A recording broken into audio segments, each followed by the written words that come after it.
Се води истрага за лицата под псевдонимите Коки и Кики, потврди премиерот Заев одговарајќи на пратеничко прашање на Антонио Милошовски дали слушнал дека собственик на медиуми и функционер од владачката партија се занимаваат со рекетирање, корупција, перење и изнуда на пари.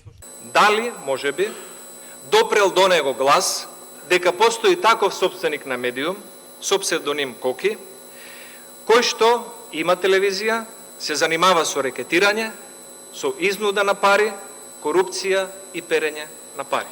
Прашав, проверив, преку институциите кои што се предлагата, рекоа дека се води истрага.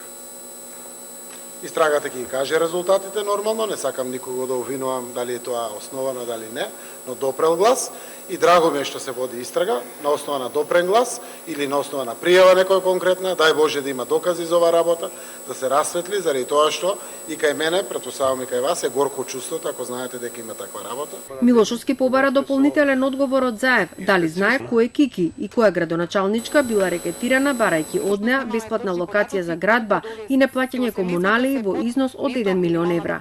За која градоначалничка станува збор и која градоначалничка била доведена во позиција на притисок, изнуда, уцена или рекетарство да одобри ваква една, би рекол според мене, наплата на медиумските услуги кои што веројатно овие двајца луѓе ги нудат за возврат, Коки и Кики.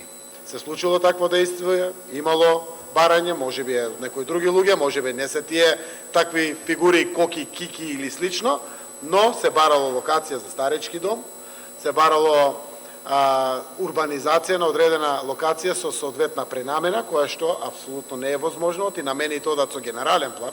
Генерален план Битола нема намера да прави заради пренамена на таква локација.